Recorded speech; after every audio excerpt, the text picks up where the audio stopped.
What's up, everybody? How are you on this? Well, I was going to say Sunday night. It's not Sunday. It is Tuesday. That's how my week is going. Okay, it's Tuesday, and I said it was Sunday. Welcome in on a let's refresh this. Welcome in on a Tuesday. I am Michael Borky. I'm glad that you guys are with me. I'm a little late tonight. Please forgive me. It is little man's birthday tomorrow. And I let him stay up a little bit past his bedtime tonight because we're going to have a full day tomorrow as well. So we're here, and we're here to talk about these two games this weekend. Ole Miss, Auburn, Mississippi State, Arkansas. I'm going to keep using the word critical. I like that word. It's a C word that is appropriate.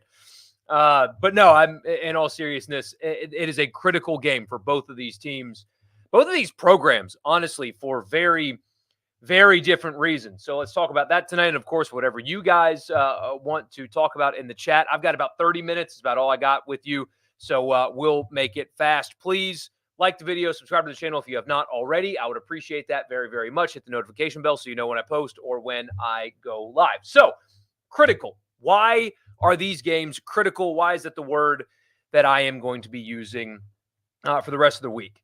For Ole Miss, it's critical for program building is what it's critical for. And here's what I mean by that.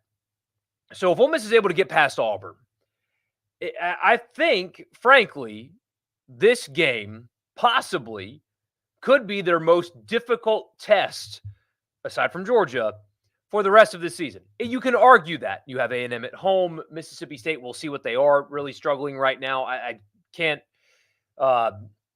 tell you that State is better than Auburn. State fans, I'm sure you would disagree with that statement. Forgive me for being offensive tonight if that offends you. But truthfully, this might be, absent Georgia, the most difficult test Ole Miss has remaining on their schedule, considering, again, A&M is at home. If they can get past this, it's future tripping a little bit, but if they can find a way to beat Auburn, you would assume they will be a heavy favorite against Vanderbilt a week later. What kind of state will Texas A&M be in by then? I don't know.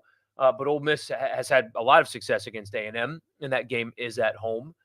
Georgia still, even without Brock Bowers, should be looked at as a free shot because of how unbelievably talented that roster is and the location. Of course, Louisiana Monroe, and then the Egg Bowl, despite it getting weird often, that's still, at least as of today, a game where Ole Miss will be favored in. Ole Miss will be favored in 5 of their last 6 games. If it goes to chalk, if they can win this weekend and create that momentum to close the season in that way, if it goes to chalk and they win 10 games this season, where they would have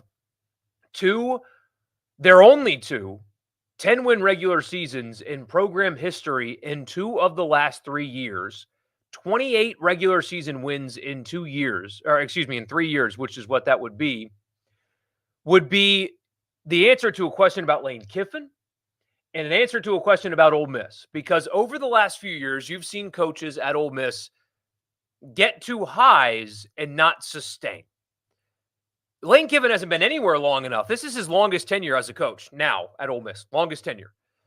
When he got to week 6, that was his longest it's his longest stay in the history of his coaching career.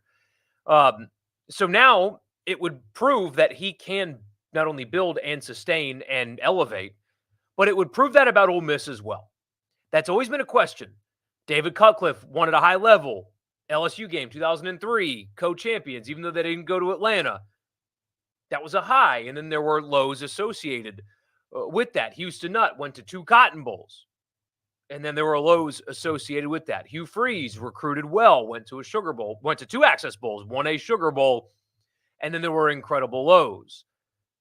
If you can go 3 years at Ole Miss of 10 regular season wins, 8, and then 10 again, it would send a message. It would be validation for what people have thought about the program for quite some time. And by the way, I'm not even bringing up the Hugh Freeze aspect of this because, frankly, I don't think that whoever's on the Auburn sideline makes this game critical or not critical. Now, there are Ole Miss fans that desperately want Hugh Freeze to get beaten into the dirt, and I understand why you feel that way, and frankly, you should. I hate telling fans how to feel, but you should feel that way. You should want Hugh Freeze to get beaten by 50 on Saturday, frankly. But anyway, the point is, if they can get past this game, this weird game on the road, tough place, all that, the schedule sets up so well to where you can see a program elevating type season where sustainability would now be a factor. The financial resources have changed a lot there, and a win Saturday night really makes that a reality.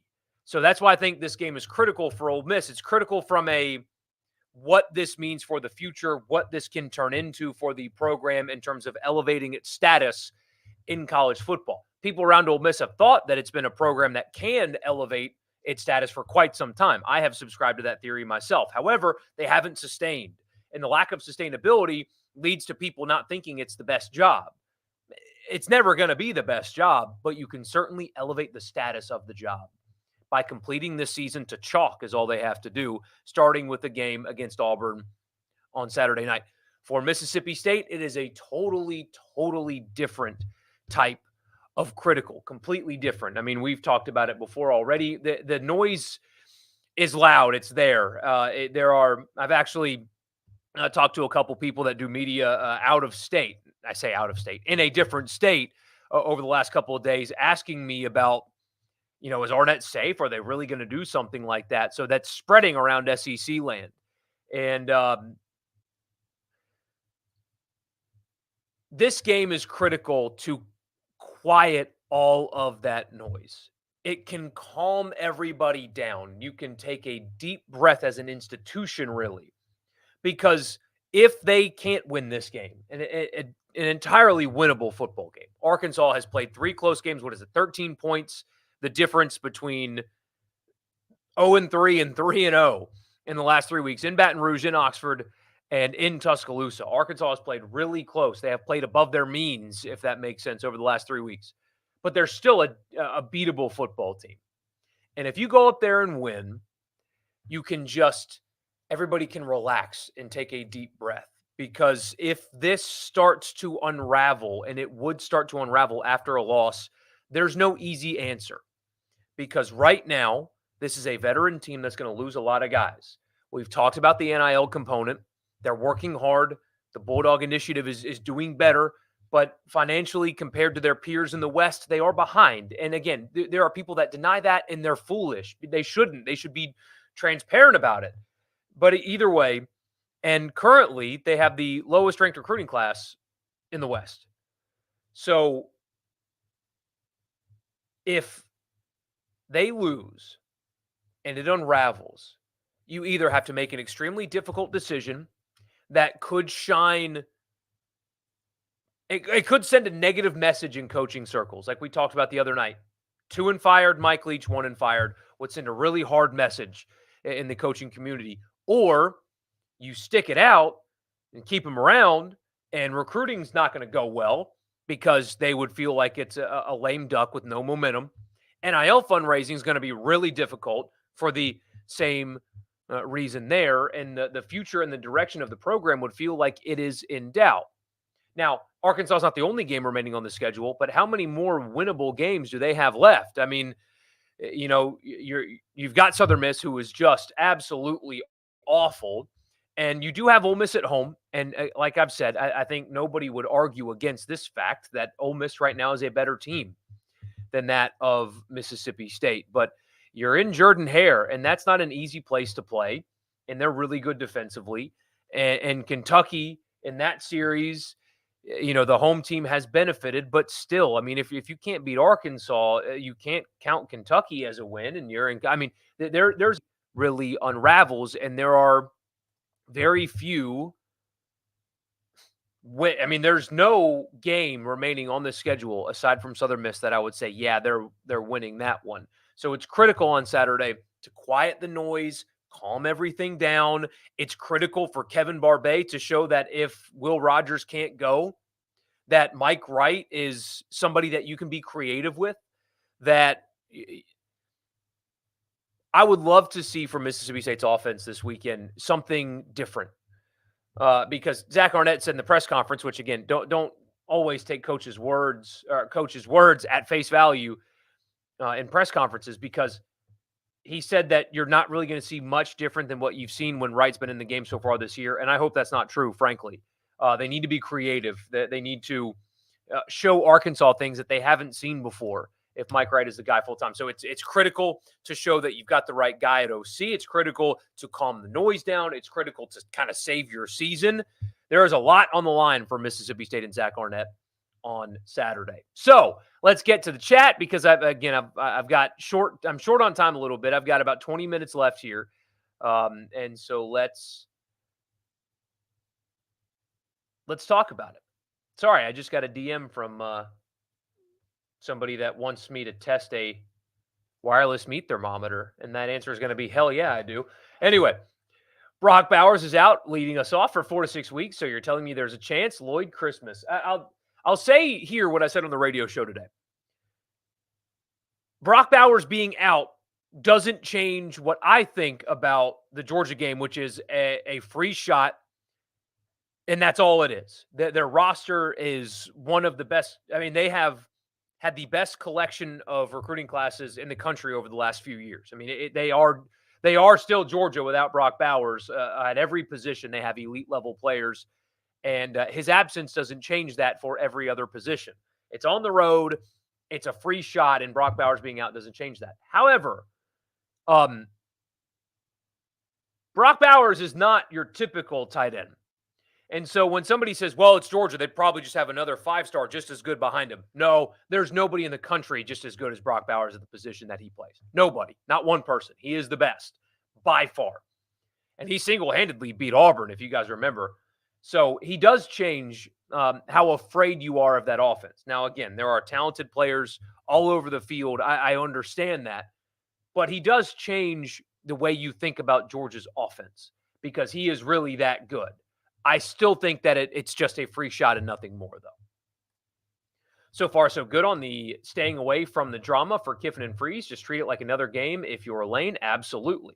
It's got the feel of Tennessee 21 with the previous coaching drama and a sold-out Striped Stadium at night. I'm considering this environment to be by far the most difficult and hostile this year. Yeah, it will be. At least it feels like it. Now, here's the thing, though. If you can jump on them early, I think that it wouldn't sustain, I guess is what I'm saying. If you can get a couple score lead early, a fan base that's already seen 3 conference losses, and they are already, I say they are already, there is some wondering over there already about Hugh Freeze, which is just a joke. But anyway, there could be some quit in that stadium if you jump on them early. However, yeah, it's going to be an emotional, charged up environment. But Lane appears to be completely staying out of it, which is the right thing to do. His press conference was interesting. You shouldn't really read into press conferences, but man, he sounded a lot like he did before LSU as opposed to Alabama. And I think he knows his teams better, but he's got to get them to focus. And if he does, they're going to win the game. I think I said it to you guys before. I'll say it again, though. Definitely said it on the radio show. I don't think Auburn can beat Ole Miss's A game. If Ole Miss is clean, if they avoid penalties, if they avoid turnovers, if they manage the game and don't miss assignments and don't make mistakes, I don't think Auburn can beat that Ole Miss team, if that makes sense. I think Auburn can beat an Ole Miss B game where there's an early turnover and some penalties and stuff like that, maybe a drop mixed in there.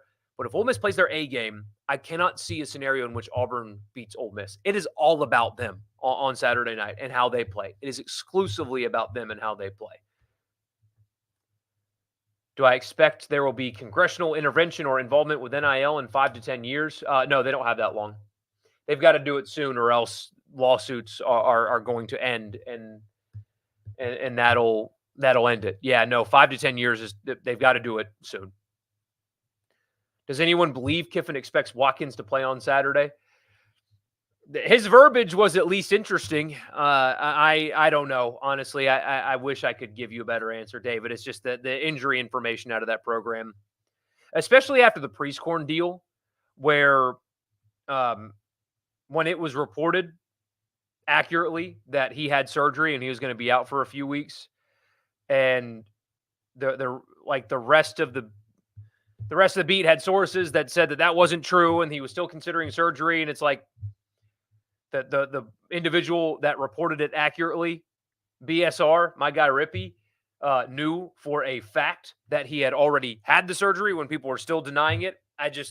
If I don't know, then I'm just not going to believe the reporting anymore. I don't know. I don't know about Watkins. Kiffin's wording on it was interesting as hell. I've tried to dig on it. I can't get anywhere.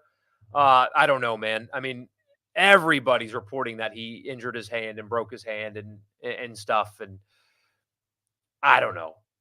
That would be a weird way to lie about that. But either way, pick the games this weekend for both. I think Ole Miss will win and cover, and I think Mississippi State will. Frankly, I do think that they will lose, and Arkansas will cover. So those are my picks this weekend. Any thoughts on Dabo Swinney's comments? Also, Beamer breaking his foot. Yeah, I think, frankly, that they are they're both bad in different ways. So if you guys aren't familiar with what he's asking about, I'll read the Dabo quote. He said, quote, "We are at a point where if you don't go undefeated, you are losers. You're terrible, and that is such a terrible mindset. Honestly, maybe we needed to lose a few games and lighten up the bandwagon. Sometimes the bandwagon can get a little too full." That was Dabo Swinney, who is on year 2 of a 10-year, $115 million contract. If I were a Clemson fan, I would be furious with that comment. You're getting paid $115 million guaranteed dollars to coach this program. That's what expectations come with that kind of salary. I'm sorry. I think that his comments about player entitlement because they get money and now this, I really just I find such hypocrisy in the things that he says. And I mean, is tone deafness the right phrase? You're the second highest paid head coach in America. And you're out here saying to the people that are paying your salary, maybe we should lose so fans can jump off our bandwagon. What the hell are you even talking about?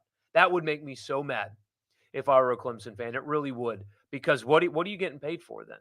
Why are you even crying about fan criticism when you're getting a $115 million guaranteed contract? And also Shane Beamer breaking his foot. I don't think he has the emotional temperament to be a head coach in the SEC. I think he's too emotional. And his team and their attitude reflects that. The way he carried himself after that game, and now we're learning he broke his foot kicking something, tells you a lot. And none of it's good. And I do like him. I personally like him. He seems like a good dude. And I like the way he sells his program. But, man, the head coach can't do stuff like that. Well, we would criticize a 19-year-old player for doing something like that. Head coach sure as hell can't do that.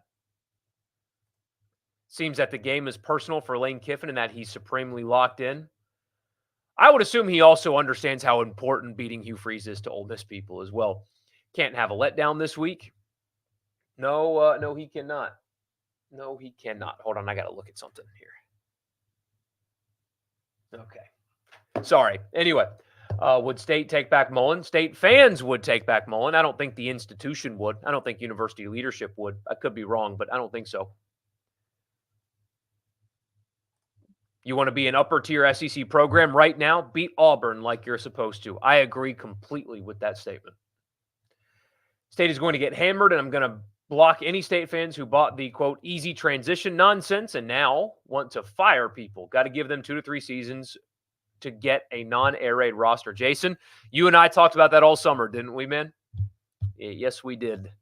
But remember, I'm just a dumb Ole Miss homer. That when I talk about Mississippi State, it's only from a dumb Ole Miss homer perspective and not me telling the truth about an institution that I care about, that I cover every day, whose fans, in part, pay my bills. And I respect and love Mississippi State fans very much because of the aforementioned. And they've been really, really good to me for the most part. But no, Jason, I'm just a dumb homer for saying that and not anyway. If Ole Miss goes 11-1, does Lane Kiffin win the Coach of the Year award? Tell me what happens with Troy Calhoun and Air Force. But yeah, he'd win at least some of them. You keep hearing how the Egg Bowl is weird and we're so far away right now, but realistically, Ole Miss should win that game without a concern. I agree with that as well. They also win in Starkville a lot. Complete mismatch. I agree. It does get weird, though. I mean, Ole Miss should have been a better team than State last year, and they weren't, clearly, because of what happened in that game. But yeah.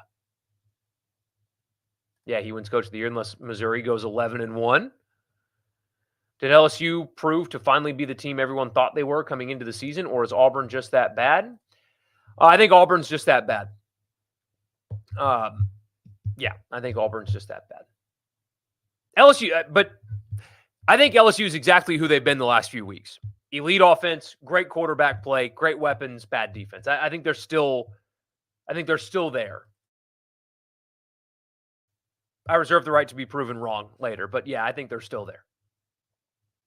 Grateful to be in attendance tonight. Glad to have you, Michael. Glad to see you, man.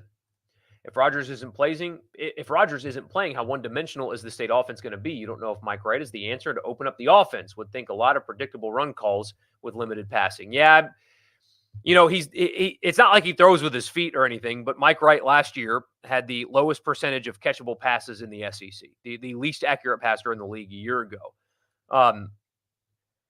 You would hope it's not predictable. You can be a primary running offense and not be predictable. We're going to see if Rodgers doesn't go how creative Kevin Barbay can actually be, because Mike Wright is an exceptional athlete. And if Marks plays, which who knows? I mean, we're not getting any injury information out of that program either right now. But State's running game has been pretty good. It's just been masked by all the other crap.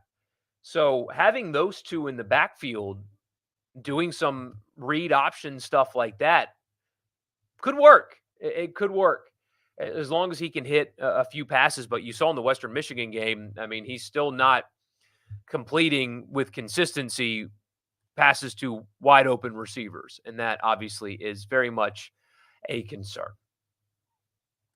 Mississippi State now has the worst recruiting class in the SEC. They are struggling a lot right now. Yes, it is all over the place. That's why they need a win so badly. Michael says, Ole Miss 31, Auburn 13. That's what it should be. It may not be. That's what it should be. That's what it should be. If he was the coach in 17, assuming they went 4-8, do I think he would have been fired? With all the other stuff going on, possibly, and I do think that's what the record would have been, yes. I think Matt Luke keeping the team together was worth 2 more wins. I do. I actually believe that. It was going downhill fast. You feel like if Auburn plays within a touchdown, they will win the game outright for Ole Miss. They have to jump out to a lead and probably score between 28 and 31 points to feel okay about winning. You come out and turn it over or make mistakes, and Auburn gets up 10-0, and you're in serious trouble. The Tigers need short fields to consistently score like the Georgia game. Yes, because they can't drive the length of the field consistently with either quarterback. Either one. Doesn't matter. They can't do it consistently. I don't know why Hugh is still trying to balance the two of them when you're getting nothing from Thorne. I mean, he gives you nothing at all. At least Ashford is. Anyway, I don't understand why he's doing it. It doesn't make sense to me. I would expect a heavy dose of Robbie Ashford, but I would have expected a heavy dose of Robbie Ashford last Saturday, and you didn't get it. So I don't know what he's doing there. It's got to be frustrating, though, because neither one of them can make plays consistently. But, yeah, that's how they beat you, is if you beat yourself. Mike Elko is about to get paid this offseason by some school. I hope it's Duke. I want college football to be balanced, but I hear you. Yeah. USM looks like Ellis Johnson is back in charge. Good grief. They're horrible. 26 yards of offense in the first half. Yeah. Yeah, it's really bad there right now. Horrible right now. Arkansas is a pretty underrated defense. Sneaky good up front, especially. Yes, yes, they do. That's why they've been in these games the last few weeks. I mean, look, man, they played on the road against the two best offenses in the SEC and held them relatively in check. I mean, if you think about what Arkansas did to LSU and Ole Miss's offense on the road, and then Alabama for good measure, who's not a great offense, but still. You don't do that unless you can play, unless you're capable and quality on defense, for sure. Rebels will be dialed in on Saturday. I know we are shorthanded, possibly in the wide receiver area, but the offensive line, running backs, quarterback playing defense will show up and show out. Despite my negativity on the Ole Miss-Auburn game, I will pick Ole Miss to win and hold my breath. I'm just concerned that Auburn could come out and win up front on Ole Miss like Tulane and Alabama did. That has been an issue this year, especially on the road. I wonder If the schematic changes they made after Alabama will still, I wonder how much of that. Anyway, how do I say this? So Tulane and Alabama beat up Ole Miss up front. No denying that. Absolutely no denying that. But since they made changes before the LSU game and started doing a different run scheme, they've been successful on the ground, getting penetration, stuff like that. However, LSU and Arkansas are not as good of a front as Alabama. LSU is not as good defensively as Auburn is. So how much of that is the change and how much of that is the change in opponent? I will say, though, that even Mercer held Ole Miss's running game in check. And that wouldn't happen again. So anyway, Bentley will have 150 total yards and a touchdown. He's been really, really good this year. Holding penalties will be an issue, have been every game, especially on the road. Ole Miss fans need to be the biggest Big Orange fan Saturday night and also take care of business. The ball is then in their court because LSU is going to beat Alabama. I like that bold prediction. Problem for Ole Miss is if LSU beats Alabama, they will win the West unless Ole Miss went 11-1. It'd be unfortunate with having Georgia on the schedule. Ole Miss does have to beat Georgia, and someone has to clip Alabama with LSU. But with the Tennessee win Saturday, Ole Miss has a non-pipe dream scenario to make Atlanta, especially as a top 6 team. Absolutely. You think LSU is winning the West as of right now? I think it's Alabama, but, and I agree. I do think Alabama's going to beat Tennessee's brains in on Saturday. I think that game could get very, very ugly. Tennessee only beat A&M because of a fortunate, well, I say fortunate. It's not fortunate. It's part of the game. They had a punt that was down on the 1 and a bad A&M possession and then a bad punt that was returned back for a touchdown, and that was the difference in the game. So credit to to Tennessee for making those plays because they had to do it. However, that was the only way they won that game. And so I'm expecting a bloodbath. Revenge on Saturday. If Ole Miss was playing South Carolina or Kentucky instead of Georgia, we'd be having a completely different conversation. Yes, we would. We'd be talking about playoff. If it wasn't Georgia, if it was we'd be really talking about playoff and not pipe dream talking about playoff. The Vandy game next week is a chance to be sluggish as hell. The kickoff time, I think, benefits Ole Miss a little bit. But yeah, it will be. It'll be a slog. Hugh Freeze is trying to do the dual quarterback package like he did with Bo Wallace and Barry Brunetti. Except for the fact that, and that never made any sense either because Bo Wallace is significantly greater than Brunetti, but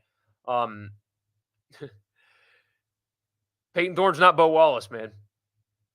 I've seen Auburn people say, what's wrong with the offense? I thought Hugh Freeze was a great offensive mind. Look at who's running it. I mean, he's not a miracle worker, despite what he probably thinks he is. He's not a miracle worker, okay? And because of that, Peyton Thorne is who he is. There's only so much you can do with bad quarterback play. Auburn game comes before anything else. People were saying the same thing in 2021, and then they go lose on the Plains. Yeah, Corral getting hurt that night kind of ended that.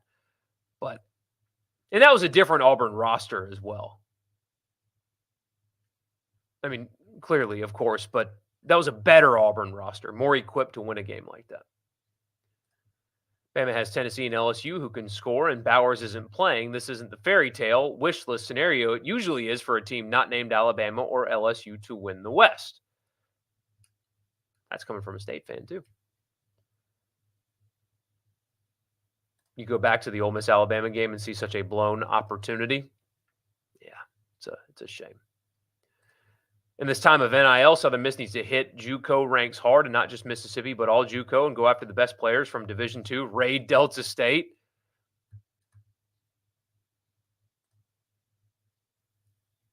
You've been watching some Auburn Homer channels tonight, and they all say that they should win because they aren't a 7-5 team. I'm just wondering what fairy tale they are living in. There is. So, look, it's possible that they win the game. Let's not kid ourselves. It's a 6-point line for a reason, right? That's a tough place to play. They're good enough defensively. Yes, They absolutely can win that game. But if roles were reversed, if I were on that side, I would be. When you are as bad as they are at the most important position on the field, when you lack weapons at wide receiver, when you don't exactly block or protect particularly well, I mean, having optimism about this is not rooted in any kind of reality other than just optimism. But again, they can win that game. Absolutely, they can. 100%. And not like a 1 in a million kind of thing. Certainly can.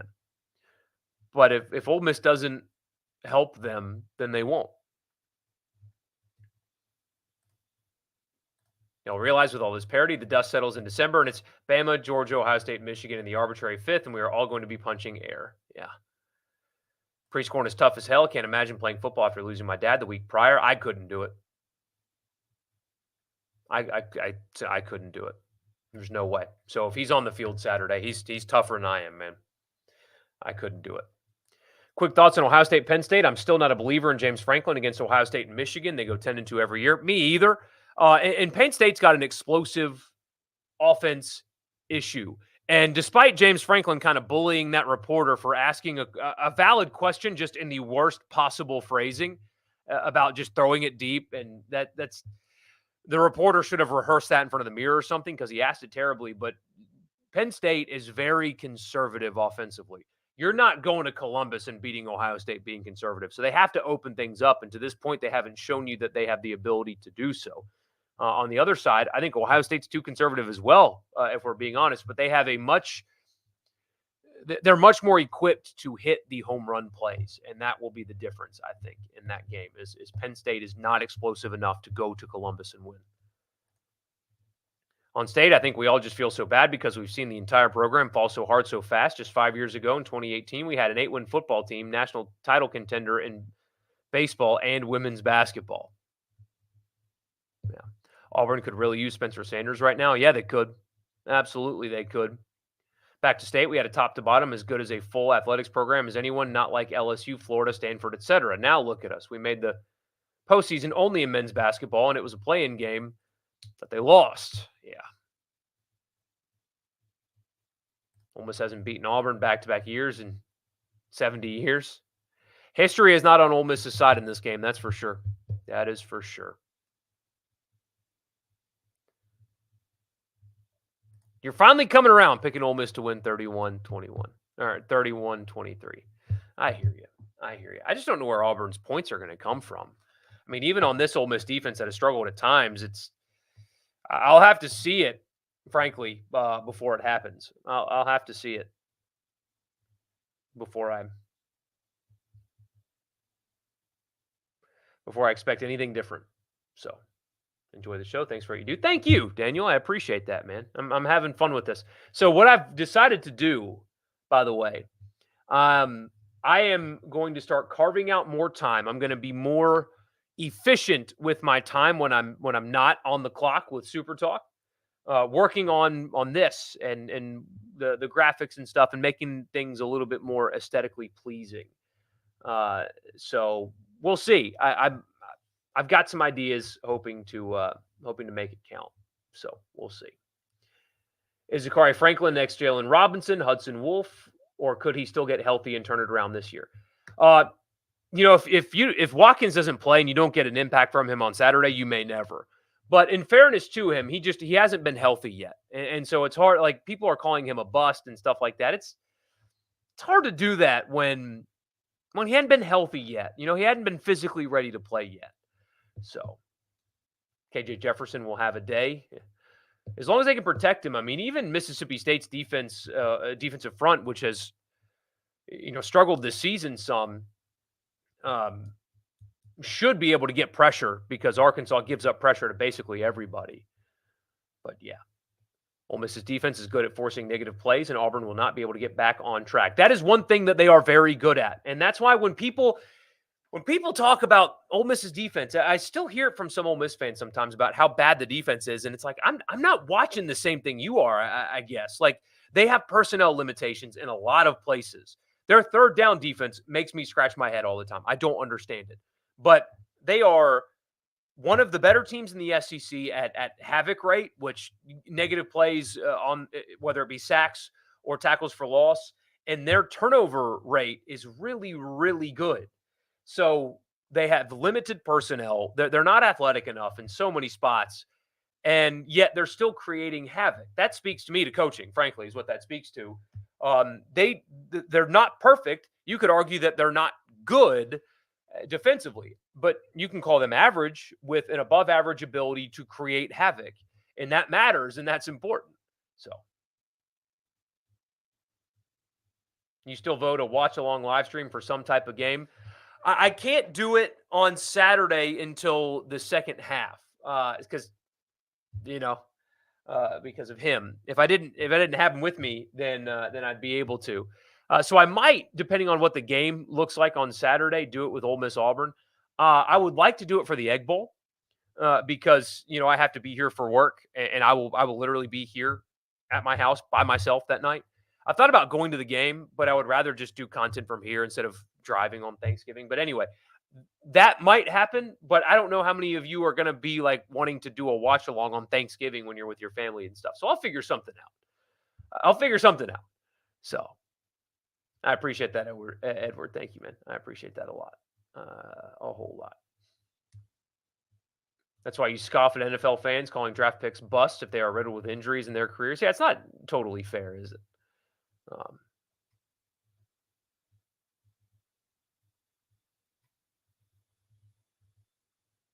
You like the attempted objectivity and limited bias? Hey, I appreciate that. Although I do feel like that's kind of a backhanded compliment there, Chase. If something is good, it should be praised. If something is bad, it should be recognized and addressed. Absolutely. Absolutely. You won't get to watch the Ole Miss A&M game because you'll be in Nashville watching my brother compete for a state championship in the high school band. Hell yeah, that's awesome. Enjoy yourself. Going to the Egg Bowl is miserable up until your team wins the game. And the thing is about I would sit in the press box with Haydad and just pick on him for 4 quarters is what I would do if I went to the Egg Bowl. But it's an open air press box, so I would still have to deal with the elements, even though I would be doing that. But Ole Miss needs to be better on third downs on offense and defense. That is the biggest negative I think this season on like a specific basis. The Alabama game itself, totally different deal.